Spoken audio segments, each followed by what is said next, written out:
So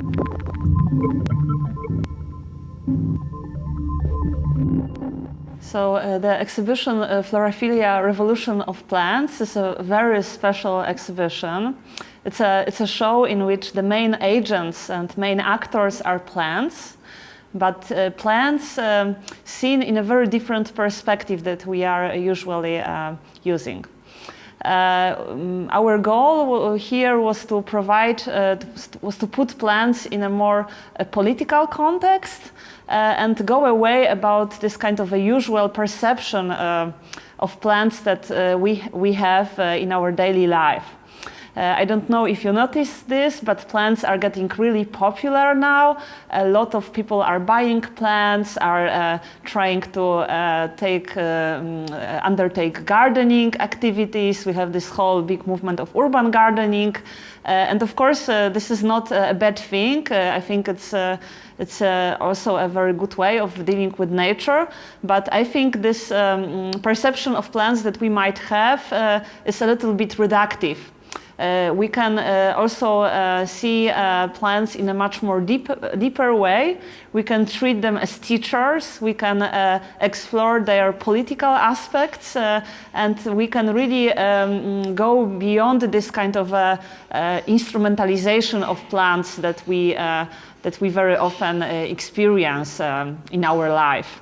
As you know, like plants are like the main heroes of Instagram now. You have a lot of beautiful photographs of Instagram.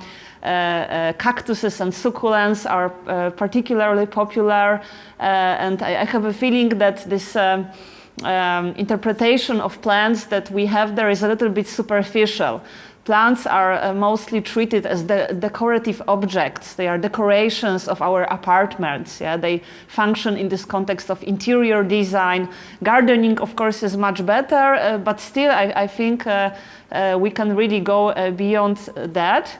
And we can also go beyond this perception of a plant as something that calms us down, you know, as something that relaxes us. This is all of this is not bad, you know. I think any type of engagement with plants is good, but I think we can also go in other directions. And this, the goal of this exhibition is to encourage you to follow us in this, to explore plants in a different way.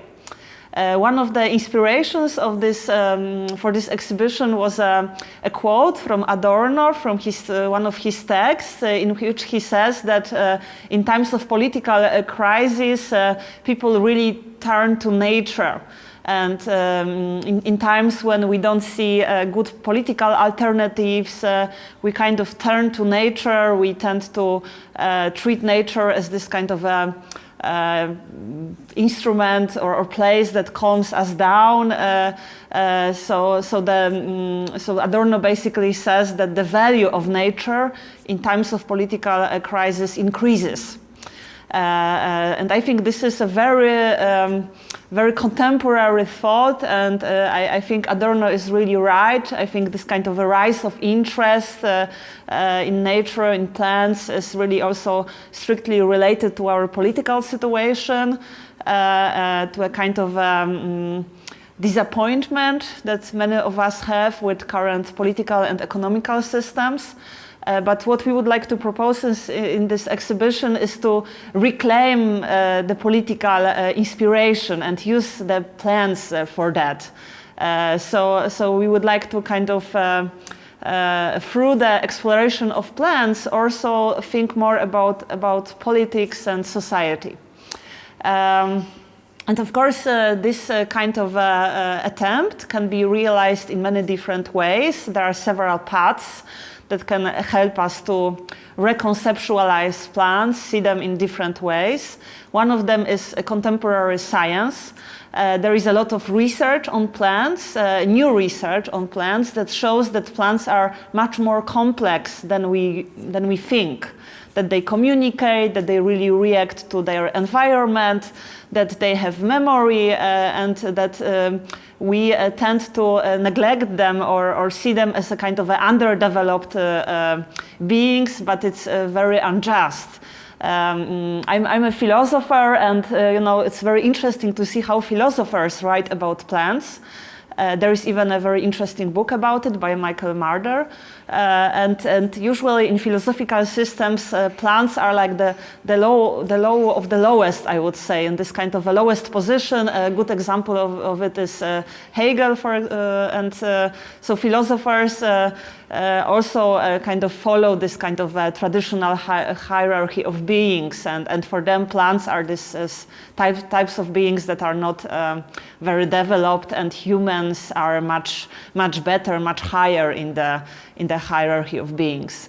I mentioned the name of Michael Marder here. His writings were also very important for these exhibitions. He's one of philosophers. It's a very small group of philosophers that really think seriously about plants.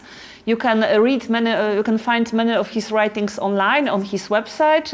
He also wrote amazing books related to plants, and what he provides there is really a deeper perspective of plants. And he also uses the discoveries of modern science in his research, but he also really looks at plants in a philosophical way. So if you're interested in this theme, I really encourage you to check his writings. So as I said, one way of reconceptualizing plants is to turn to science, to read about plants, to see how researchers discover plants, what do they write. Another way of doing that is to turn to other philosophical systems, other non-Western or pre-modern concepts of nature. And of course, I think we also see a kind of increased interest in that, because in these concepts of nature is shown as a living being. Yeah? You have different rituals in which you connect to different animals or plants. You go really far beyond treating nature as a resource, yeah? As something that has to be exploited, capitalized, something that has to be turned into a profitable resource. Yeah? So this, and in many artworks in this exhibition, you also see that, and I think this is a really interesting path, but it requires from us to go beyond this kind of a Western traditions, or we can stay, so to speak, in the realm of Western philosophy, but then there are always some exceptions. There are other traditions there that also go into this direction.